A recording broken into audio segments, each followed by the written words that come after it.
Hello hi నమస్తే welcome back to my channel. ఈరోజు నేను చూపించబోతున్న రెసిపీ వచ్చేసి బ్రెడ్ టోస్ట్ అండి. ఎంతో ఈజీగా క్విక్గా టేస్టీగా చేసుకునే బ్రెడ్ రెసిపీ అండి. ఇది చాలా సాఫ్ట్గా ఫ్లఫీగా చాలా టేస్టీగా ఉంటుందండి. తినే కోసం పదార్థాలు ఏంటో చూద్దాం. పాలు, ఎగ్స్, పంచదార, దాల్చిన చెక్క, ఇంకా బ్రెడ్ స్లైసెస్.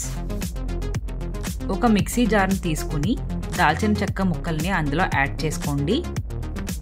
ఈ విధంగా బ్లెండ్ చేసుకోవాలండి. ఫైన్ పౌడర్ లాగా రావాలి.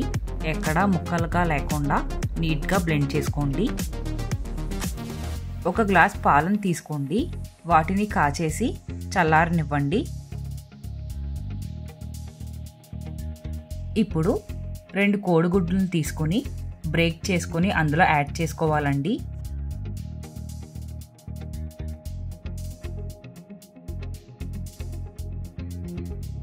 హాఫ్ టేబుల్ స్పూన్ దాల్చిన చెక్క పౌడర్ని యాడ్ చేసుకోవాలి. 1.5 to 2 table spoons sugar add చేసుకోవాలండి. మీరు షుగర్ తక్కువ తినేటట్లయితే 1.5 టేబుల్ స్పూన్ యాడ్ చేసుకోండి. లేదు అనుకుంటే 2 టేబుల్ స్పూన్స్ యాడ్ చేసుకోండి. ఇప్పుడు ఒకసారి అన్నీ బాగా కలిసేలాగా కలుపుకోవాలండి.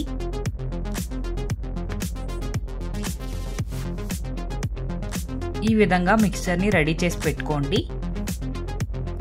ఇప్పుడు ఒక ప్యాన్ తీసుకొని 2 టేబుల్ స్పూన్స్ గీ యాడ్ చేసుకోండి.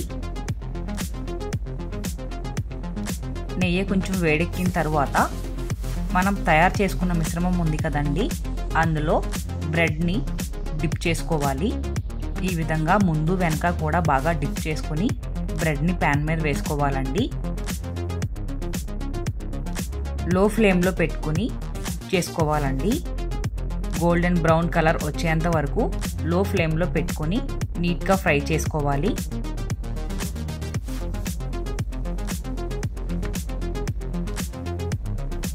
రెండు వైపులా కూడా ఇదే విధంగా గోల్డెన్ బ్రౌన్ కలర్ వచ్చేంత వరకు లో ఫ్లేమ్లో పెట్టుకుని కుక్ చేసుకోండి.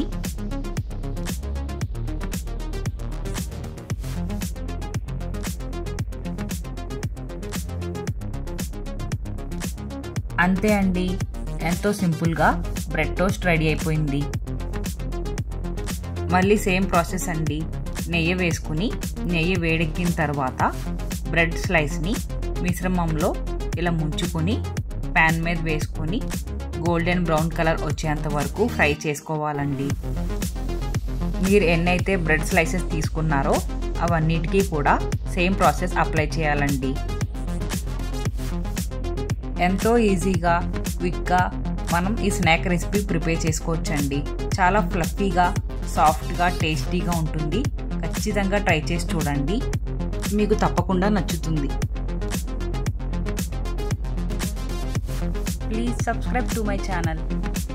మీరు నా ఛానల్ని సబ్స్క్రైబ్ చేసుకుంటే నేను పెట్టే ప్రతి వీడియో మీరు మిస్ అవ్వకుండా చూడొచ్చండి.